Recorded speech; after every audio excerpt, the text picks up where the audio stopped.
मंत्रियों के साथ बैठक में प्रधानमंत्री नरेंद्र मोदी ने कहा कि कोरोना की चुनौती अभी पूरी तरह से टली नहीं है। ओमिक्रॉन और उसके सब वेरिएंट्स किस तरह गंभीर परिस्थिति पैदा कर सकते हैं, ये यूरोप के देशों में हम देख सकते हैं। प्रधानमंत्री नरेंद्र मोदी ने देश में कोरोना संक्रमण के बढ़ते मामलों को लेकर सभी राज्यों के मुख्यमंत्रियों के साथ वीडियो कॉन्फ्रेंसिंग के जरिए बैठक की। इस दौरान प्रधानमंत्री नरेंद्र मोदी ने कहा कि बीते 2 वर्षों में कोरोना को लेकर ये हमारी 24वीं मीटिंग है। कोरोना काल में जिस तरह केंद्र और राज्यों ने मिलकर काम किया है, उसने कोरोना के खिलाफ देश की लड़ाई में अहम भूमिका निभाई है। ये स्पष्ट है कि कोरोना की चुनौती अभी पूरी तरह से टली नहीं है। ओमिक्रॉन और उसके सब वेरिएंट्स किस तरह गंभीर परिस्थिति पैदा कर सकते हैं, ये यूरोप के देशों में हम देख सकते हैं।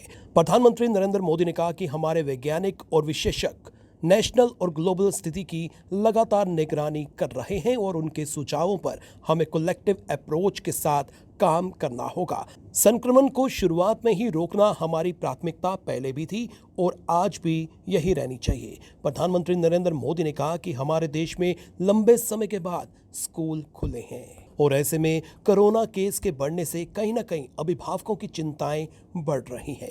बच्चों के संक्रमित होने की खबरें सामने आ रही हैं, लेकिन संतोष की बात यह है कि बच्चों को वैक्सीन का कवच मिल रहा है।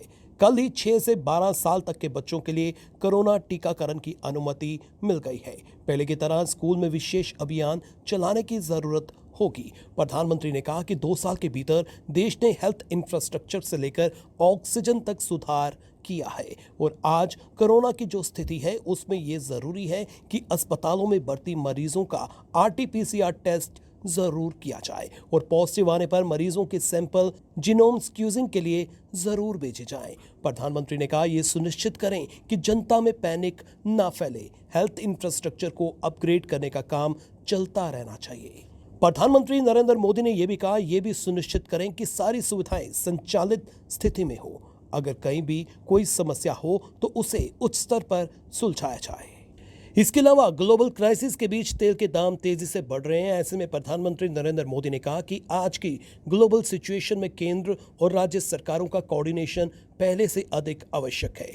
युद्ध की परिस्थिति से सप्लाई चेन प्रभावित हुई है और ऐसे माहौल में रोजाना चुनौतियां बढ़ती जा रही हैं। प्रधानमंत्री ने कहा कि पेट्रोल डीजल की बढ़ती कीमत का बोझ कम करने के लिए केंद्र सरकार ने एक्साइज ड्यूटी में पिछले नवंबर में कमी की थी। राज्यों से भी आग्रह किया था कि वे अपने स्तर पर अपने टैक्स कम करें। कुछ राज्यों ने तो अपने यहाँ टैक्स कम कर दिए, लेकिन कुछ राज्यों ने अपने लोगों को इसका फायदा नहीं दिया। उन्होंने कहा कि उनका आग्रह है कि देश हित में राज्य भी टैक्स कम करें तो जनता को फायदा होगा।